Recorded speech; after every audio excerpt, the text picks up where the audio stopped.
सिद्धेभ्यः।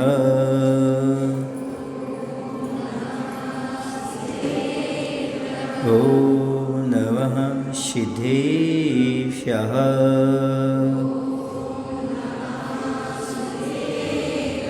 ॐ नमः सिद्धेभ्यः।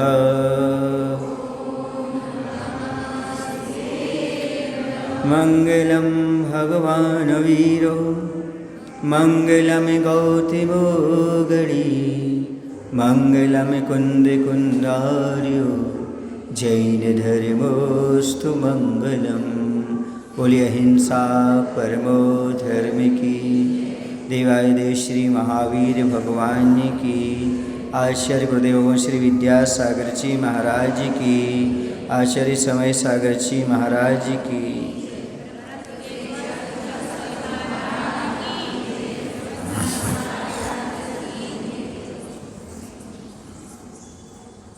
आज हम 16 कर्ण भावनाओं में से शक्ति तप त्याग की बात करेंगे। त्याग की कल हो गई, आज तप की बात कर लेंगे। तप कैसे है, तप क्या चीज़ है, तप क्यों करना चाहिए और यथाशक्ति करना चाहिए। जैसी आपके पास शक्ति हो वैसे तप करना। यथाशक्ति किसका नाम है? आचार्य कहते हैं यथाशक्ति का अर्थ द्रव्य, क्षेत्र, काल, बल और वीर्य को देखते हुए तप करना यथाशक्ति तप कहलाता है। द्रव्य, क्षेत्र, काल को भी देख लो, साथ में बल और वीर्य को भी देख लो। यदि देखा जाए तो हमारी आत्मा में तो अनंत शक्ति है।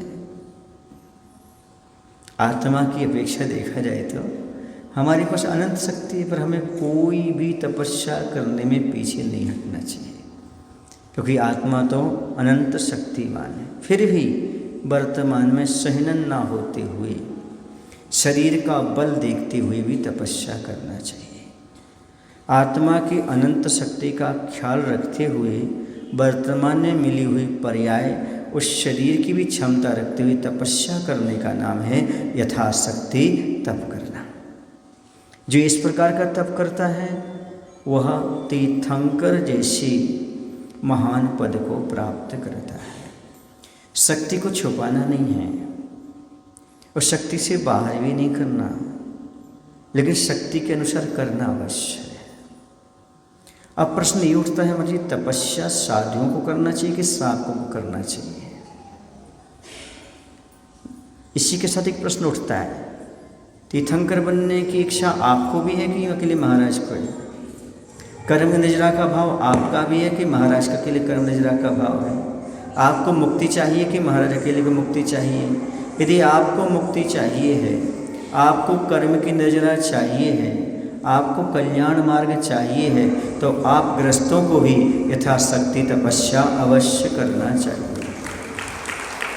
यथाशक्ति जैसे आप तपस्या करेंगे वैसे आपके जीवन में भी बहुत कुछ उपलब्ध होगा। तपस्या बहुत सी चीज़ों के लिए की जाती है। तपस्या देवताओं को बस में करने भी की जाती है। तपस्या लौकिक सिद्धि के लिए भी की जाती है। कार्य की सिद्धि के लिए तपस्या की जाती है। चक्रवर्ती है, वह गंगा के द्वार आदि पर जाकर के, विजयात पर जाकर के आदि विजय जहाँ वो प्राप्त होती वहाँ पर उपवास आदि करता है। तो देवता आते हैं, उसको व्यवस्था देते हैं और भी चीज़ें दे करके जाते हैं। पर देवता के लिए उपासना नहीं करता, देवता के लिए तप नहीं करता, वो अपनी इस कार्य की सिद्धि के लिए करता है। देवता वहाँ पर आते हैं, व्यवस्था बनाते हैं। तो कार्य की सिद्धि के लिए भी तप किया जाता है। इसके साथ ही साथ मनोबल के बढ़ाने के लिए भी तप किया जाता है। कर्म का उच्छेद, कर्म की निर्जरा के लिए भी तप किया जाता है और इच्छा की निरोध के लिए भी तप किया जाता है। और 3 कारण और आचार्यों ने बताए हैं। मन की चंचलता को नष्ट करे उसका नाम तप है। मन की चंचलता को नष्ट करे उसका नाम तप है। हमारे अंदर से मन से विकार भाव नष्ट हो इसका नाम तप है। और इंद्रिय वश हो इसका नाम तप है। 3 चीज़ें होना चाहिए तपस्या। मन की चंचलता नष्ट होना चाहिए, मन से विकार भाव समाप्त हो जाना चाहिए और इंद्रिय वश में हो जाना चाहिए। ये कार्य 3 होते हैं, हमारी तपस्या उसी समय सार्थक हो जाती है। तपस्या को सार्थक बनाने के लिए ये 3 बातें हमारे जीवन में हो। आत्मा में उज्ज्वलता नहीं आती तो तपस्या कोई मायना नहीं है। हमारी आत्मा जो कषायों से विषयों से कलुषित होती चली जा रही है, उसकी कलुष परिणाम समाप्त होते चले जाएं, कषाय हमारी कृश होती चली जाएं, इंद्रियां हमारी चंचलता से दूर हटती चली जाएं, एकाग्र होता जाए हमारा मन, तो वह तप हमारे जीवन में सार्थक है। एक बार ऐसा हुआ कि राजसभा लगी थी और राजसभा में चर्चा चली कि हमें कोयले को सफ़ेद करना है। अब कोयले को सफ़ेद कैसे किया जा सकता है? लाए सब लोग साबुन सोडा रगड़ रहे हैं, खूब स्वच्छ कर रहे हैं। कोयले को जितना घिसो उतना काला होता जाता, और जिससे घिसो वो भी काला होता जाता है। कहीं वह स्वच्छ होने का नाम ही नहीं ले रहा है। अब सब लोगों ने खूब प्रयास कर लिया, जैसे तैसे बने कोयले को साफ करो, कोयला साफ नहीं हुआ। फिर एक बुद्धिमान मंत्री था, वह आग लाया, उसने आग में कोयला रख दिया, जैसे कोयला रखा वह लाल हो गया, लाल होने के बाद में राख में सफ़ेद परिवर्तित हो गया। कोयला जब भी स्वच्छ होगा तो तपने के बाद होगा। ऐसी हमारी आत्मा जब भी स्वच्छ होगी तपस्या की अग्नि से गुजारी जाएगी तभी होगी। बिना तपस्या के हमारी आत्मा भी उज्जवल नहीं हो सकती। जैसे बिना आग के, बिना तप के कोयला सफ़ेद नहीं होता, वैसे हमारी आत्मा भी उज्जवल नहीं हो सकती। हमारी मन के अंदर जो कलुषताएँ हैं, विकार भाव हैं, उसको जलाने के लिए तप की अग्नि परम आवश्यक होती है। यदि आपके जीवन में तपस्या है तो आप कर सकते हो, अन्यथा नहीं। तप का मायना है हमारे शरीर और आत्मा के प्रति जो भ्रांति है वो नष्ट हो जाए। यानी शरीर को ही जो हम आत्मा मान करके चल रहे हैं, हमें ज्ञात हो जाए नहीं, शरीर ही नहीं, शरीर के अंदर एक शक्ति और है जिसके पास अनंत शक्ति है, उसका नाम आत्मा है। इसका परिचय प्राप्त करने का नाम तपस्या हुआ करता है। और मैं तो कहता हूँ सारी समस्याओं का हल तपस्या है। स्वास्थ्य लाभ भी चाहते हो तपस्या करो। जो आप व्यायाम करते हो, कसरत करते हो, कितना तप करते हैं आप लोग, पर प्रयोजन क्या है उसका? योगासन करना, ध्यान करना, जो लौकिक प्रयोजन है उसका उद्देश्य मात्र शरीर का स्वास्थ्य ठीक करना है। लेकिन जो प्रातःकाल योग हो रहा है उसका योग का स्वास्थ्य लाभ भी है, कर्म की नजरा भी है और इच्छा का निरोध भी है।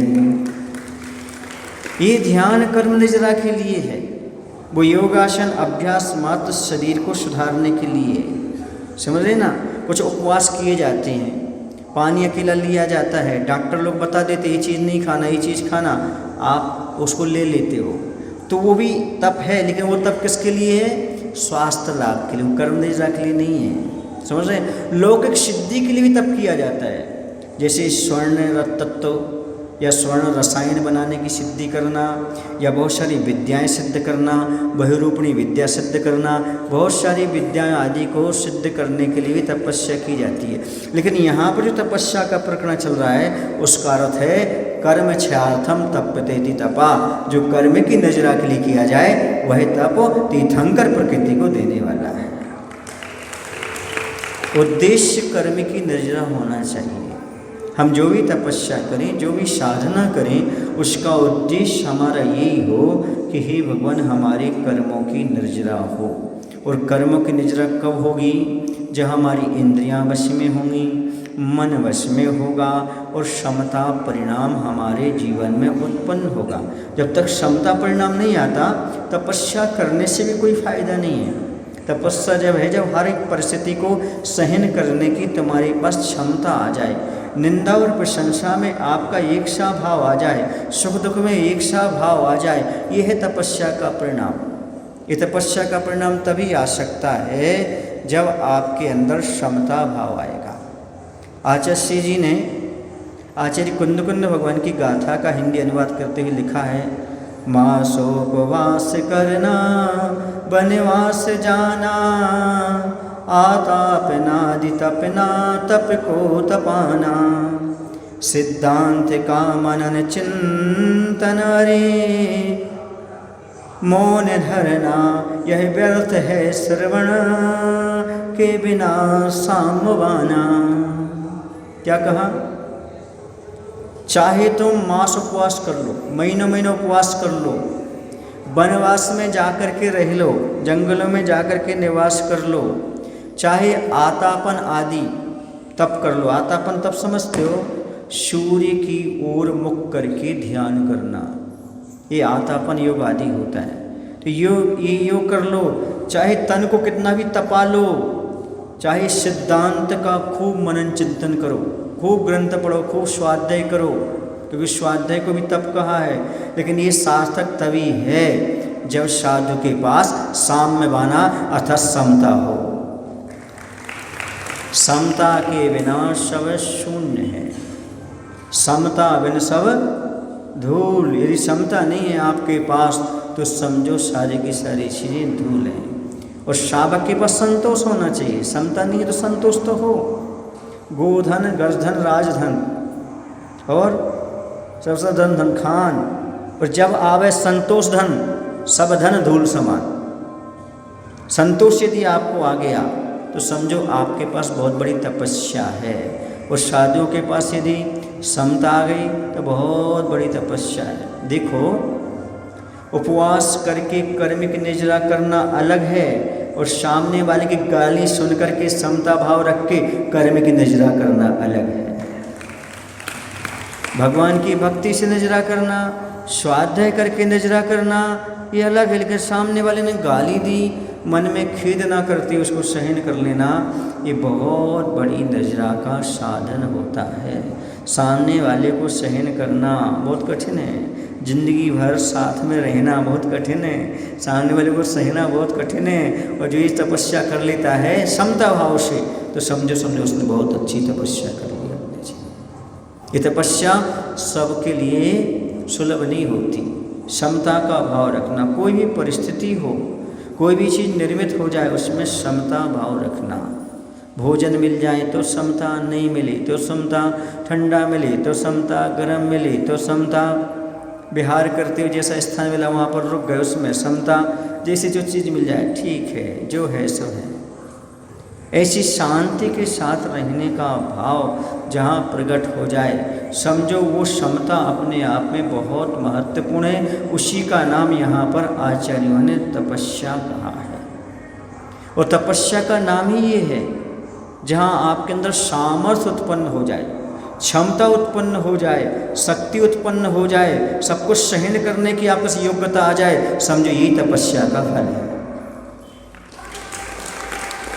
योग्यता प्रकट हो जाए हमारे अंदर, वो तपस्या का है। जैसे सोना है, आग में तप करके योग्य हो जाता है, आभूषण के योग्य हो जाता है।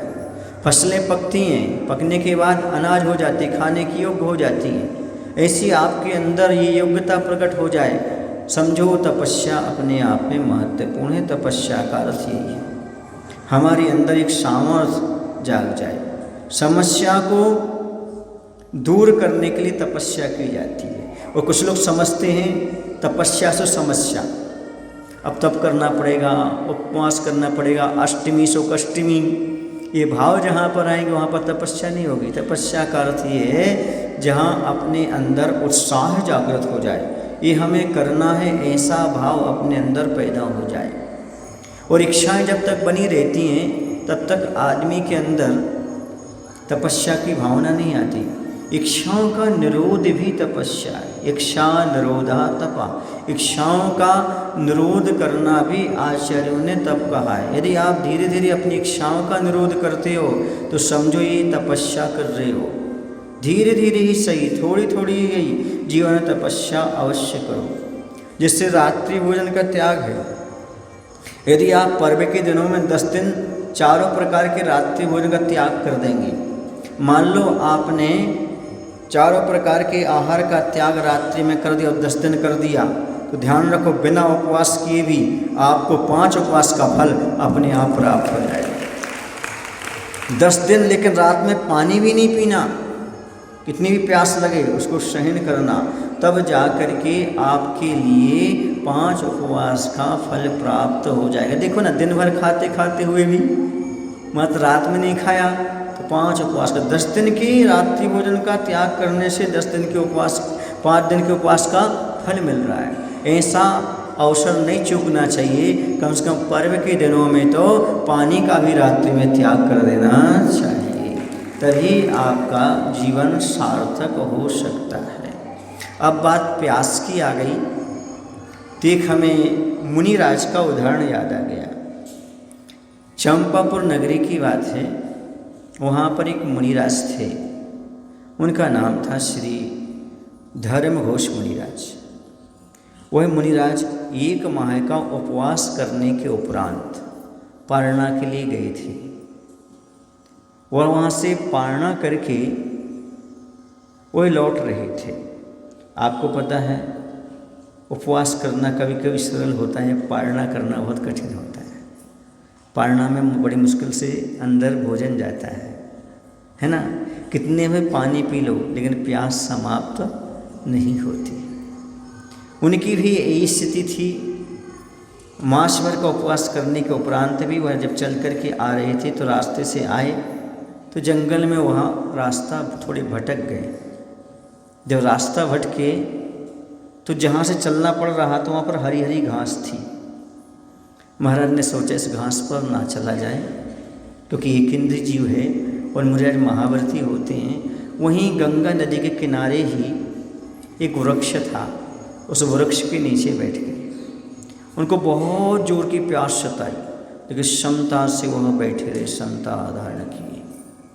और वहाँ गंगा नदी से देवी प्रकट हुई और देवी एक बड़ा सा लोटा भर करके पानी लेकर आई। उससे मालूम था कि महाराज को प्यास लग रही है। संत हैं, पानी लेकर के जब महाराज के पास आई तो महाराज ने क्या कह दिया, नहीं, क्योंकि महाराज कैसे आहार लेते हैं, नवोदय भक्तिपूर्वक लेते हैं और दिन में एक ही बार लेते हैं। समझ गए ना। और अगली बात यह है कि देवताओं से आहार नहीं लेते हैं। उस देवी को लगा कि महाराज ने आखिरकार हमसे पानी क्यों नहीं लिया। वह विदेश क्षेत्र पहुंच गई देवी। उनको क्या है, देवताओं को आने जाने में कितना टाइम लगता है, आपकी पलक झपकेगी वहाँ पहुंच जाएंगे। उनको क्या विक्रिया है उनके पास। तो विदेश क्षेत्र में जाकर के केवली भगवान से पूछा, भगवान वो वहाँ पर मुनिराज विराजमान हैं, वो मुनिराज जो हैं वह हमारे हाथ से जल ग्रहण क्यों नहीं कर रहे। तो भगवान ने बताया कि मुनिराज दिन में एक ही बार आहार लेते हैं और देवताओं के द्वारा दिया गया आहार वहाँ ग्रहण नहीं करते। इस बात को सुनकर के देवी बहुत अभिभूत हुई। उसका सम्मान मुनिराज की दृष्टि में और बढ़ गया और उत्तरोत्तर उसके अंदर ऐसा लगा धन्य है ऐसे मुनि महाराज। और वह लौट करके वहाँ से आई। आने के बाद उसने ठंडी ठंडी हवा चलाई, रिम झिम पानी गिराया। नीर नहीं समीर ही सही, प्यास कुछ तो बुझी। हम कुछ तो वैयावृत्ति कर सकें। यदि हम आहार नहीं दे सकते तो महाराज की वैयावृत्ति ऊपर से तो कर सकते हैं, ठंडी ठंडी हवा तो चला सकते हैं, हम रिमझिम बरसात तो कर सकते हैं। और जैसे ही ठंडी ठंडी हवा लगी, जैसे वहाँ बरसात की फुहार लगी, महाराज ध्यान में बैठ गए। और जैसे ध्यान में बैठे अंतर्मुहूर्त लगा, केवल ज्ञान की प्राप्ति हो।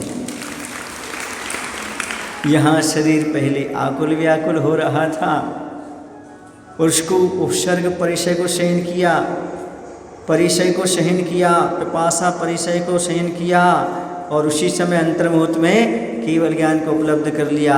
ये है हमारी आत्मा की अनंत शक्ति जो तपस्या के द्वारा उद्घाटित की जा सकती है। किसके द्वारा? तपस्या के द्वारा उद्घाटित की जा सकती है। केवल ज्ञान जब भी हुआ है बिना तपस्या के नहीं हुआ।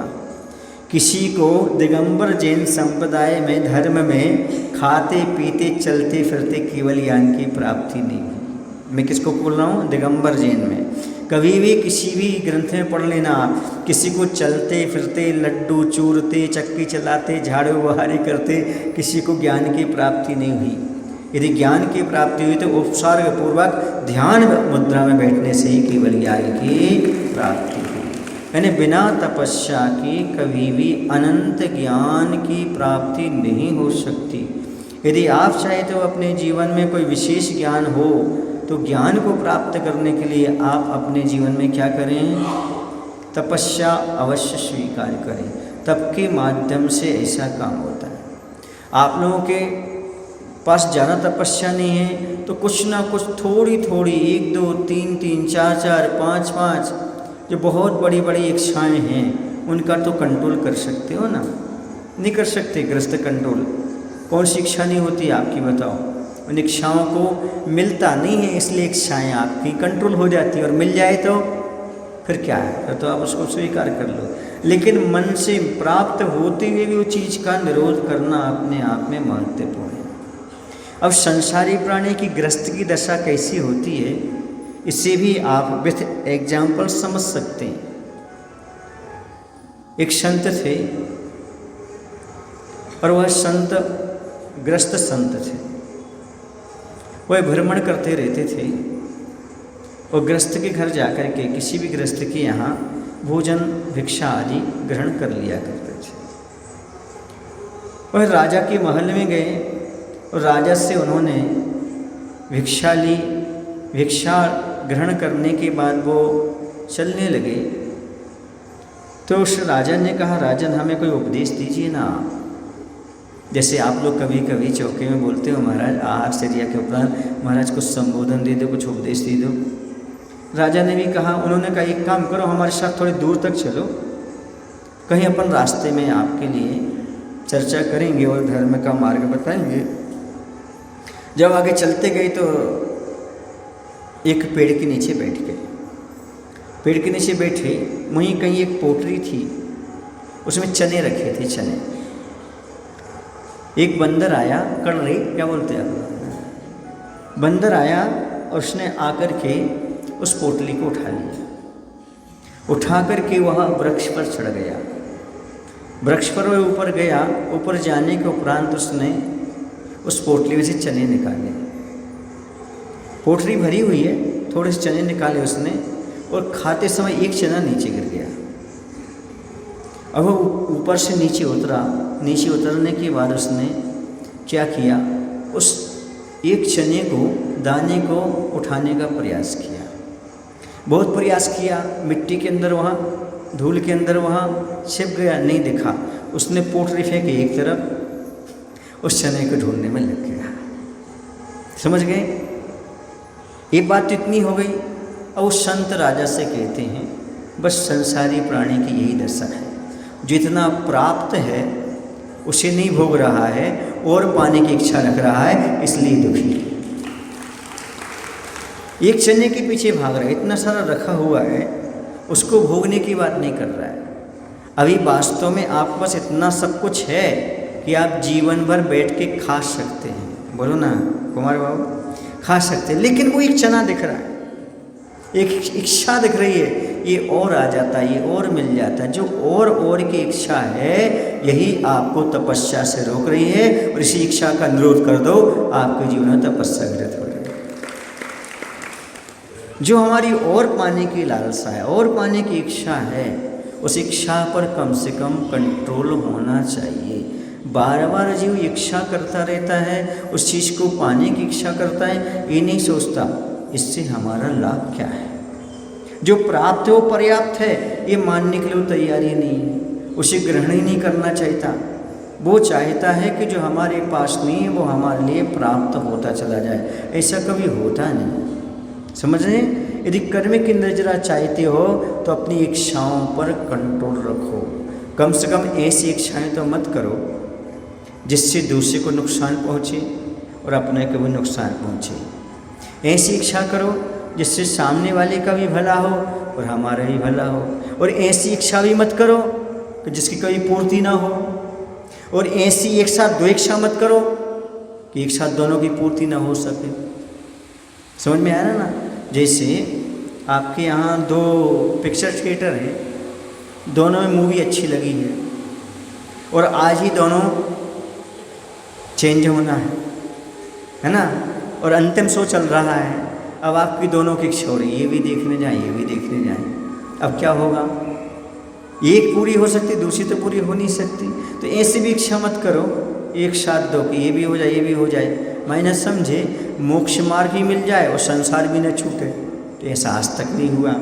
यदि मोक्ष मार्ग चाहिए तो संसार छोड़ना पड़ेगा, यदि संसार चाहिए तो मोक्ष मार्ग छोड़ना पड़ेगा। लोग चाहते नहीं, हम तो दोनों नाव में पैर रखेंगे और पार होंगे, हम तो दोनों रास्ते एक साथ चलेंगे, भोग भी भोगते जाओ और मोक्ष की पर भी चलते जाओ। ऐसा संभव नहीं है। आपके लिए कुछ ना कुछ एक जगह की इच्छा का निरोध तो करना ही पड़ेगा।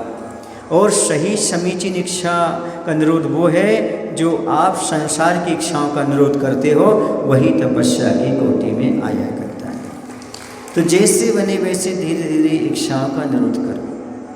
और याद रखो, कर्म एकदम नहीं झड़ते, कर्म एकदम नजरत नहीं होते, बहुत कठिन तपस्या करना पड़ती है जब कर्म की नजरा होती है। एक संस्मरण सुना दे रहा हूँ आपको। नेमावर में चातुर्मास चल रहा था 2002 में। उस समय संघ में मैं भी था और पूज्य पवित्र सागर जी भी संघ में उस समय थे। तो जब वहाँ चातुर्मास चल रहा था तो उनके कक्ष में बैठा करता था उस समय। तो उनके पैर में एक फोड़ा हुआ। फोड़ा समझते ना? फोड़ा अभी वो पका नहीं था, उनको तकलीफ बहुत कर रहा था। इतनी तकलीफ कर रहा था कि उठ करके इधर उधर भी नहीं जा पा रहे थे। तो आचार्य भगवंत उनके कक्ष में स्वयं देखने के लिए पहुंच गए, क्योंकि आचार्य श्री जब कभी हमने वो तकलीफ होती थी तो बुलाते नहीं थे, वो स्वयं कक्ष में आकर के आशीर्वाद देते थे और सांत्वना दे करके जाते थे। इस सम्यक दृष्टि का मुख्य गुण होता है दया, अनुकंपा। तो वहाँ पर पहुँचे, मैं भी वहीं पर था। तो उसको स्पर्श करके देखा गया उस फोड़े को, तो ये बहुत कड़क था। तो आचार्य ने कहा, पवित्र सागर, आचार्य शब्दों में बोल रहा हूँ मैं, ध्यान रखो अभी इसको फोड़ना नहीं, एकदम नहीं पकता ये, अभी 2-4 दिन लगेगा पकने में। ध्यान रखो, बहुत कठिन तपस्या करना पड़ेगी। जैसे कर्म बिना कठिन तपस्या के नहीं झड़ते, नहीं पकते, वैसे ये फोड़ा भी बिना तपस्या के पकने वाला था। आचार्य वहाँ भी उपदेश देकर चले गए और क्या बता के गए कि भैया बिना तपस्या के कर्म की नजरा नहीं होती। आप होते तो देख दाख करके भगाते। आचार्य तत्व चिंतन करके आ गए और तत्व चिंतन परोस कर भी आ गए कि भाई ये बिना तपस्या के संभव नहीं है। समझ में आ रहा है आपको ये? हाँ। ऐसे एक बार उसी वर्ष की बात है, 2002 की, मेरे पैर में हर्पस रोग हुआ था। हर्पस रोग समझते हैं आप लोग?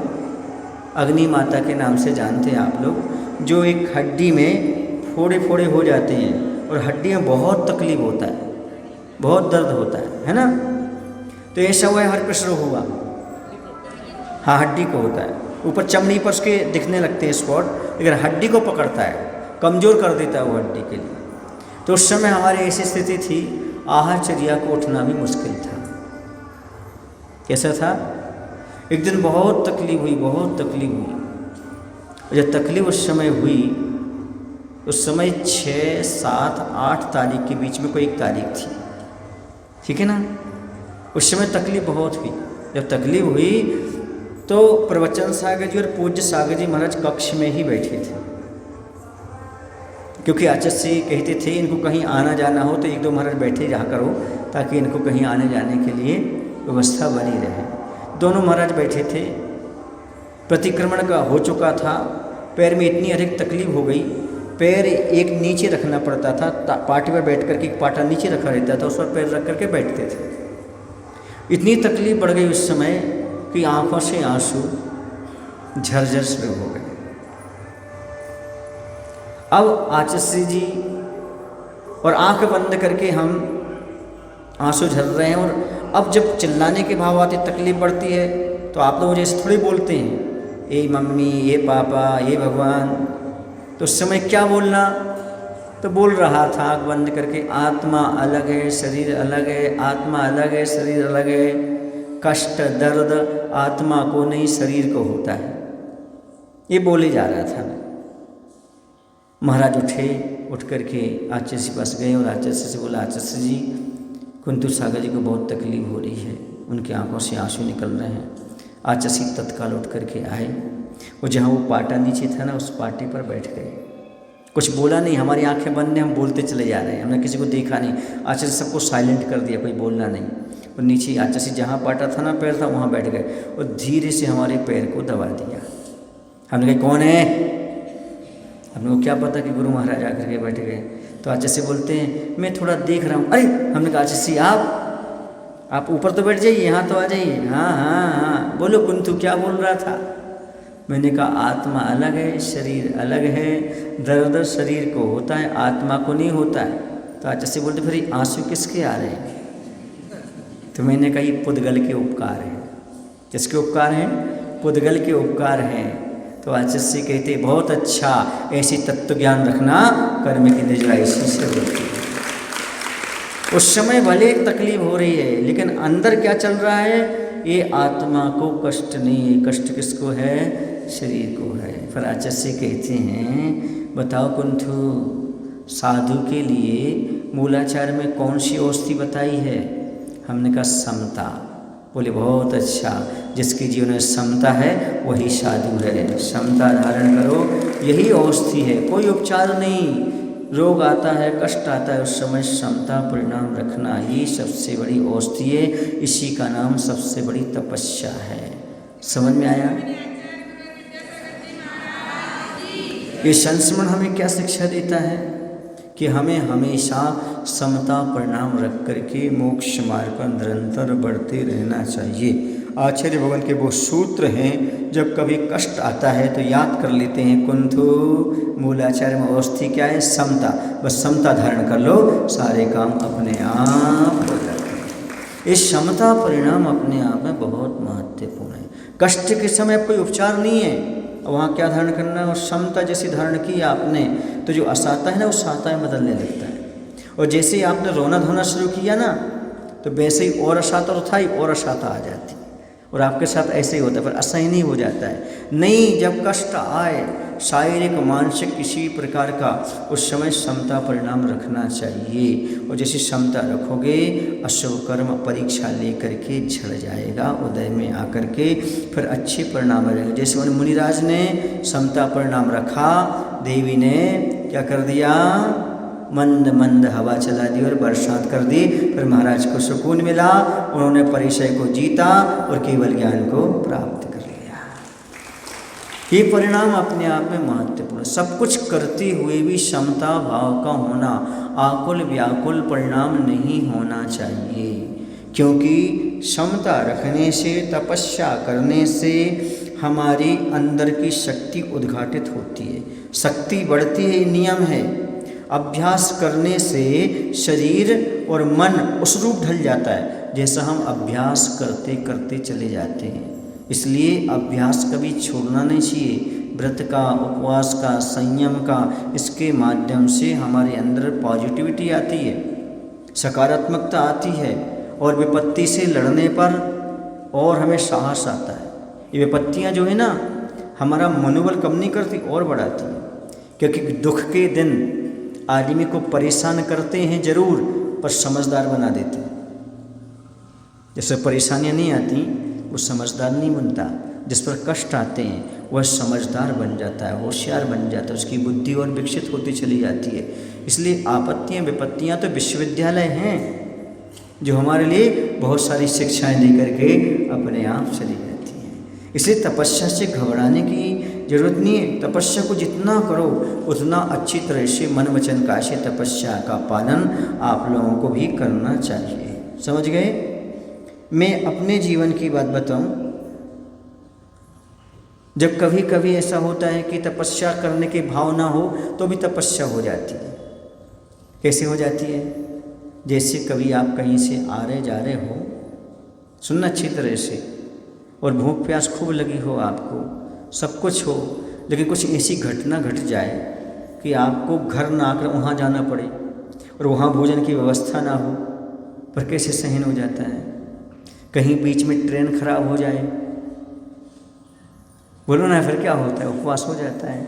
क्योंकि मैं उस समय ब्रह्मचारी अवस्था में शिखर जी से कलकत्ता की ओर गया है ना, कलाकार स्ट्रीट, बेलगछिया वगैरह, वहाँ पर गए तो रास्ते में ट्रेन खराब हो गई। और रास्ते में कटक के आसपास ट्रेन खराब हुई और ऐसी खराब हुई कि पूरा दिन निकल गया, उपवास हो गया। क्या हो गया? उपवास हो गया। दूसरे दिन जाकर के वहाँ पहुँचना हुआ। बोलो ना भाई, उस समय बिना उसके भी उपवास हो जाता है, सहज हो जाता है, तपस्या हो जाती है। आप लोग कई बार रहती है, उस समय शक्ति कहाँ से आ जाती? शक्ति तो रहती है, हम उद्घाटित नहीं करना चाहते, वहाँ मजबूरी बस उद्घाटित हो जाती है। ऐसे यदि 100 वर्ष यदि आप अपने इस अंदर की शक्ति को निकालें तो आप बहुत कुछ अपने जीवन में तपस्या कर सकते हैं। पर आप समझते नहीं, कमजोरी आ जाएगी, कमजोरी आ जाएगी। याद रखो, उपवास आदि करने से कमजोरी नहीं आती। उपवास के दिन आपके शरीर में से जो होता है ना, क्या बोलते हैं उसको, एक ऐसी ग्रंथि निकलती है, उसमें से ऐसा स्राव होता है जिसके माध्यम से पाचन शक्ति बढ़ती है और शरीर में स्फूर्ति आती है। और जो अशुद्ध पदार्थ होते हैं, डॉक्टरों ने भी सिद्ध किया है, जो अशुद्ध पदार्थ होते हैं उपवास के माध्यम से बाहर निष्कासित होते चले जाते हैं। इसलिए बताया है जब मासिक धर्म होता है तब महिलाओं को उपवास आदि करना चाहिए ताकि शरीर की अशुद्धि बहुत जल्दी बाहर निकल जाए। समझ में आ रहा ना? ये क्यों कहा जाता है? क्योंकि अशुद्धियाँ शरीर में बहुत सारी हैं और उनको निकालने के लिए उपवास सबसे बड़ी ताकत होती है। जैसे चक्की के अंदर पुराना मटेरियल पड़ा हुआ है और डालते जाओ तो और चिकना लपटता जाएगा और चक्की गंदी हो जाएगी, जल जाएगी। जिसको एक बार साफ कर लो सप्ताह में तो चक्की अच्छे से चलती रहती है। वैसे पेट की स्थिति है, यदि क्षमता हो तो हफ्ता में एक बार, सप्ताह में एक बार पेट की मशीन को साफ करते रहना चाहिए ताकि बहुत सारी जो विकृतियाँ हैं वो पैदा ना हो। थोड़ा लगता है सफाई के समय, लेकिन फिर उसके बाद अच्छा बन जाता है। अभ्यास करो, अभ्यास से सारे उपवास व्रत नियम आदि पालन होते चले जाते हैं। समझ गए आप लोग कि नहीं? यहाँ पर मुख्य उद्देश्य तपस्या का है, हमारे जीवन से कर्म निर्जरा हो। अब तप कितने प्रकार के होते हैं? तप 2 प्रकार के होते हैं। कितने प्रकार के होते हैं? 2 प्रकार के होते हैं। एक अभ्यंतर तप होते हैं, दूसरे बाह्य तप होते हैं और दोनों के 6 भेद होते हैं। इस प्रकार से 12 प्रकार के हो जाते हैं। 2 प्रकार के, बाह्य और अभ्यंतर, बाह्य के भी 6 भेद और अभ्यंतर के भी 6 भेद। इस प्रकार से 12 तप हो जाया करते हैं। बाह्य तप कौन से होते हैं? बाह्य तप वो होते जो दिखाई देते हैं, अन्य लोग भी करते हैं, जैसे उपवास है ना, उपवास के साथ साथ ऊनोदर है, वृत्ति परिसंख्यान आदि हैं, ये देखने आते। अभ्यंतर देखने में भी आते हैं और इसके साथ साथ अंदर की निर्जरा भी करा, तो तपस्या जैसे नहीं लगते कि वो तप कहलाती है। उससे बहुत विशेष क्या होती? कर्म की निर्जरा। जैसे स्वाध्याय है, ये तपस्या है, उसे समझो तब है। बाँचना तो करो पर अब अंदर भी बाँचो, अंदर के परिणामों को भी समझने का प्रयास करो। हमें कब क्रोध उत्पन्न हो रहा है, कब क्या हो रहा है, हमें कैसे परिणाम संभालना, ये आपका काम में आता है। तो अनशन किसे कहते हैं आप जानते हैं? अशन नाम है भोजन का, भोजन का त्याग करना सो अनशन कहलाता है। भोजन पानी का उस दिन पूर्ण रूप से त्याग कर देना सो अनशन कहलाता है। जैसे आप उपवास में कहते हो, कई लोग जलोपवास कहते हैं, मैं जलोपवास। एक बार मैं भी आचार्य जी पास गया, मैंने कहा आचार्य जी आज जलोपवास करना चाहता हूँ। आचार्य ने कहा जलोपवास नहीं, जल आहार बोलो। क्या बोलो? जल आहार लेना चाहता हूँ। वो आहार है, उसे उपवास नहीं बोलते। क्या बोलते उसको? जल आहार। अनशन तो वो है जो गले से कुछ भी ना जाए, समझ गए? और उपवास का अर्थ ये है विषय कषाय त्यागो। विषय कषाय छूटें सो उपवास है। मात्र पेट में नहीं डाला सो लंघन है। एक बार खाया नहीं, लंघन मान के चलो। आपका उपवास नहीं, उपवास तो उपमाने होता है, समीप। वास माने रहना, आत्मा और परमात्मा के समीप रहना, इंद्रियों और मन से हट जाना, इसका नाम उपवास है।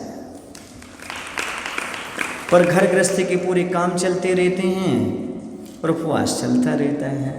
तो उपवास तो वैसा होना चाहिए जो मात्र आत्मा और परमात्मा के अलावा और कहीं नहीं जाना, हमारे मन और इंद्रियों को कहीं नहीं ले जाना। फिर आता अमोदरी। अमोदरी का अर्थ होता है भूख से कम भोजन करना। जितनी आपको भूख लगी है, 4 रोटी की भूख लगी तो 1 रोटी कम खा लो। ये भी तपस्या है। क्या है? ये भी तपस्या मानी जाती है। ऐसा नहीं समझो कि आप उपवास करना भी तपस्या है, नहीं, ये भी तपस्या बताई आचार्यों ने। फिर विधि आदि लेना, आकड़ी लेना, ये वृत्ति पर संख्यान बताया। रस परित्याग, 1-2 आदि रसों का त्याग करना सो रस परित्याग कहलाता है। समझ गए ना? इसके बारे में एक बात सुनाऊँ आपको। एक डॉक्टर अमरनाथ थे भागवत तीर्थ में, उनको टमाटो टमाटो कह के बोलते थे। वो आचार्य के पास आए और आचार्य से बोलते हैं आचार्य जी आज हमारा 6 रसों का त्याग। आचार्य ने आशीर्वाद दे दिया। अब भोजन करके आ गए। सुन रहे हैं आप लोग? क्या करके आ गए? भोजन करके आ गए। बोले महाराज जी आज हमारे 6 रसों का पालन हो गया। बोले क्या खा के आए? बोले ज़्यादा कुछ नहीं खाया है, रोटी और आम का रस खा करके आ गए। समझ में आया आपको? आम के रस में तो सब कुछ मिल गया, सारे के सारे चीज़ें प्राप्त हुई। तो कहीं ना कहीं इच्छा का निरोध होना चाहिए। तपस्या किसका नाम है? इच्छा का निरोध। इसलिए तपस्या नहीं करना। आज हम उपवास करें तो कल मम्मी पूड़ी पराठे बनाएगी, हलवा बनाएगी, खाने मिलेगा। इस उद्देश्य उपवास नहीं करना। उपवास का अर्थ क्या है? कि हमारी इच्छाओं का निरोध हो। मुख्य रूप से इच्छाओं पर लगाम लगाने का नाम उपवास माना जाता है। आगे खाने मिले इस इच्छा से नहीं। वो तपस्या इसलिए नहीं करना कि हमें स्वर्ग मिले, इसलिए नहीं करना हमें भोग भोग मिले। तपस्या इसलिए करना हे भगवान हमारे कर्मों की निर्जरा हो जाए। तो रस परित्याग हो गया। विविक्त सय्यासन, एकांत में शून्य निर्जर स्थान में बैठना, शयन करना, ये विविक्त सय्यासन कहलाता है। जैसे कल बस्ती में अकेले सोते रहना, शयन करना, ये क्या कहलाता है? विविक्त सय्यासन तब कहलाता है। ठीक है? ये विविक्त सय्यासन एकांत में रह करके धर्म, इसलिए नहीं कि मजबूरी है, इसलिए कि हमारे लिए अच्छे से ब्रह्मचर्य का पालन करना, अच्छे शरीर के लिए तपस्या लेना, शयनासन करना, कोई अपेक्षा नहीं रखना, वहाँ रह करके अपनी तपस्या करना। क्योंकि हमारी आत्मा अजर अमर है, कोई हमारा कोई बिगाड़ करने वाला नहीं है। समझ में आया ना? ये भाव रख करके करना। काय के लिए? आराम विश्राम की भावना दूर करने के लिए आतापन आदि योग धारण करना, विभिन्न प्रकार के आसन आदि लगाना, काय के लिए माने शरीर को कष्ट पहुंचाना, ये भी तपस्या कहलाती है। समझ गए? क्योंकि शरीर को तपाए बिना आत्मा अंदर तपती नहीं, कर्म नहीं झरते। कर्म निद्रा के लिए शरीर को भी तपाना जरूरी हुआ करता है। समझ गए? फिर आता है अंतरंग तप। अंतरंग तप में आता है प्रायश्चित।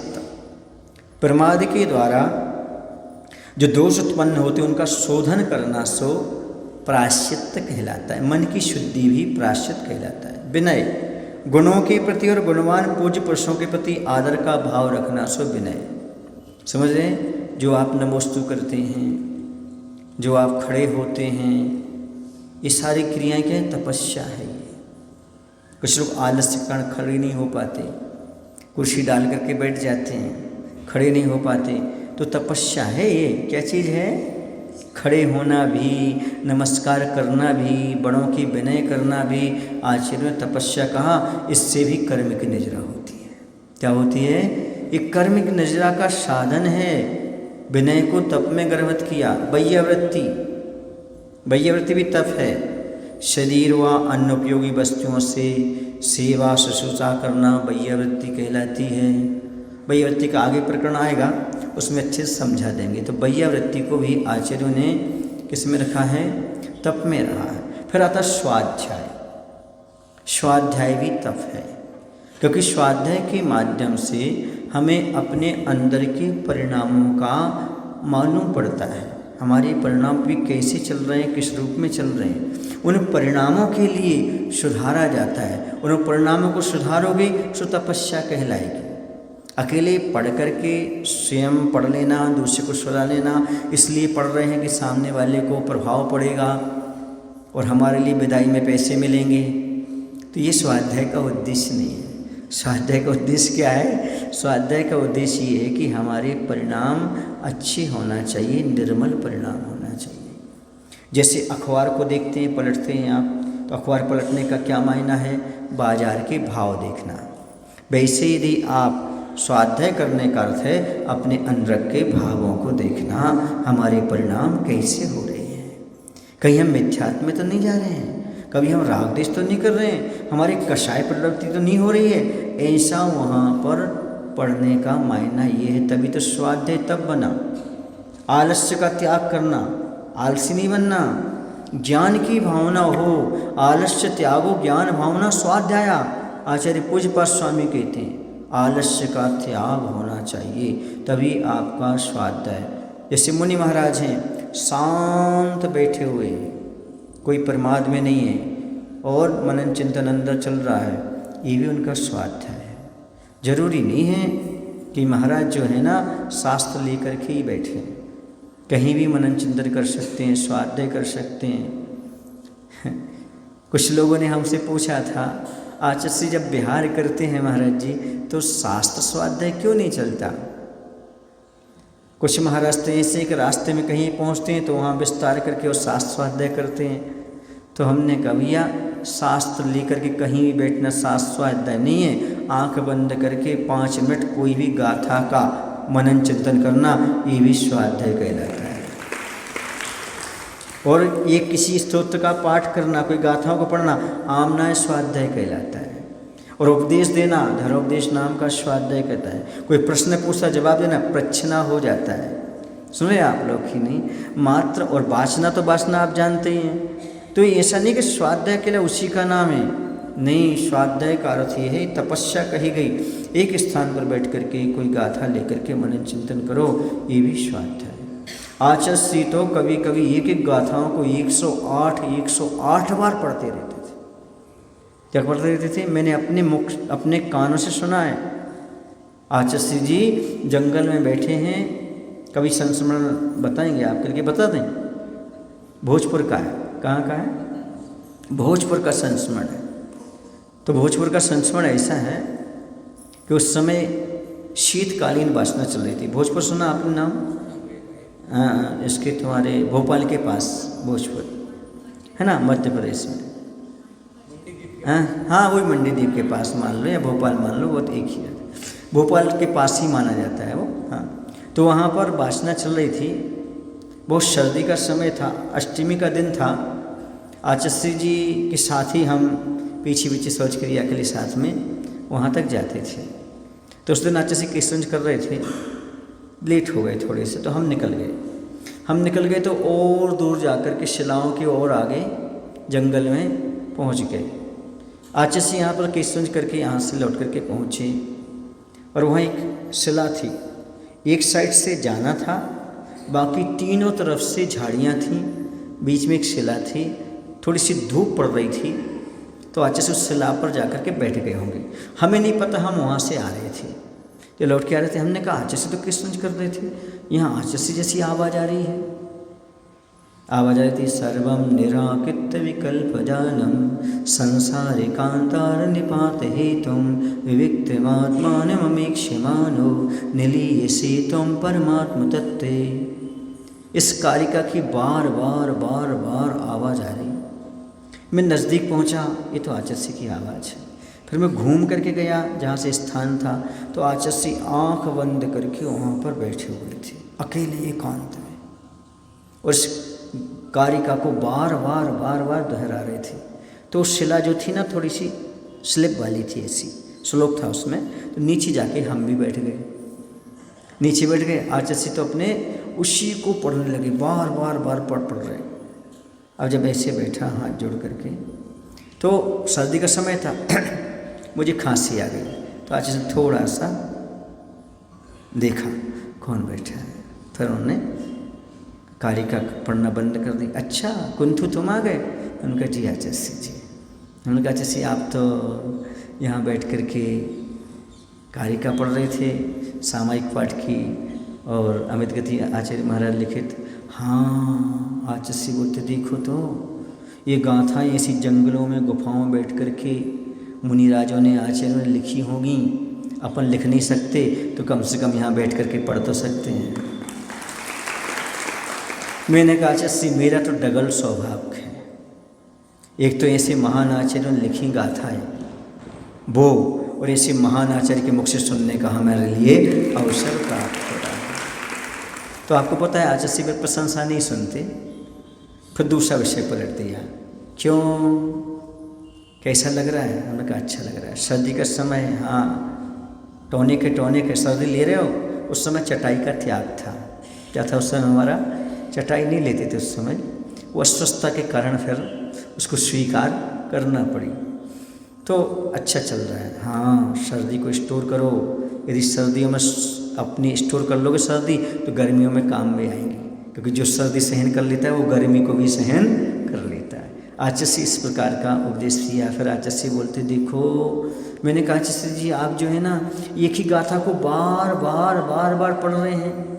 तो आचर्य बोलते जो गाथा अच्छी लगती है, वैराग्य परक होती है, उससे हम माला भी फेर लेते हैं, उसकी हम माला भी फेर लेते हैं। समझ रहे हैं आप लोग कि नहीं? आप लोग तो एक बार गाथा पढ़ने में सोचो, 2 बार सोचो, वो तो माला फेर रहे हैं। फिर कहते देखो इतने वर्ष हो गए हैं विकल्प जाल में पढ़ते, ये शिष्य ये ऐसा मैं अपना कल्याण कब करूँगा, मैं चिंतन कर रहा हूँ। सर्वम निराकृत विकल्प जालम संसार कांतार निपेत है तुम। हे भगवान ये सारे संसार के विकल्प जाल कब छूटेंगे, निर्द्वंद आत्मा में लीन कब होऊंगा। कब कह रहा है आचर्य? 2002 के लगभग की बात है, 2002 की बात। सुन रहे ना? उस समय आचर्य इस प्रकार के भावना बनाए थे, अर्थात उस समय भी समाधिमय जीवन व्यतीत करते थे आचर्य। उस समय भी यही चिंतन रहता था, ये सब चीज़ें कब छोड़ूं। ये है महान तपस्या। कौन सी तपस्या? ये है स्वाध्याय। कौन सा स्वाध्याय? आमनाय, पाठ करते करते उसका मनन चिंतन अंदर करना, ये कहलाती तपस्या है। मात्र शास्त्र उठा करके पेज पलटने का नाम आपने स्वाध्याय और तपस्या मान लिया। थोड़ा विचार करो, चिंतन करो। हम जो संसार की परिणति को देख रहे हैं, उस संसार की परिणति में हम ना पड़ें, इससे हम दूर हटें, ऐसी तपस्या स्वाध्याय के माध्यम से आती है। तो आज हमने समझा कि ये जो 12 तप हैं, इन 12 और आता है स्वाध्याय के बाद व्युत्सर्ग। व्युत्सर्ग का अर्थ क्या होता है? अपने शरीर से ममत्व को हटाना, कायोत्सर्ग आदि करना, शरीर से राग नहीं करना, ये व्युत्सर्ग के रूप में हुआ करता है। कायोत्सर्ग भी होता है, और साधु परमेष्ठी कायोत्सर्ग करते ही हैं। कम से कम 28 कायोत्सर्ग तो दिन में साधु के होते ही होते हैं। इससे ज़्यादा तो कितने भी हो जाएं, लेकिन कृति कर्म आवश्यकों में 28 कायोत्सर्ग हो जाया करते हैं। ऐसे मुनिराज हमेशा तपस्या करते हैं। तो गृहस्थों को भी ये शिक्षा लेना चाहिए कि हमें भी अपने जीवन में कुछ ना कुछ तपस्या अवश्य करना है, इच्छाओं का निरोध करना है। यदि जीवन को सफल बनाना है, सार्थक बनाना है, तो तपस्या को अवश्य करें। बोलिए महावीर भगवान की जय। आचार्य विद्यासागर जी महाराज की जय। हे प्रभु, हम सभी को इतनी शक्ति, इतनी बुद्धि देने की कृपा करो, ताकि हम सभी लोग अपने जीवन में इच्छाओं से ऊपर उठ कर के तपस्या को धारण कर सकें, अपनी शक्ति को पहचान सकें, भेद विज्ञान को प्राप्त कर सकें। नमो श्री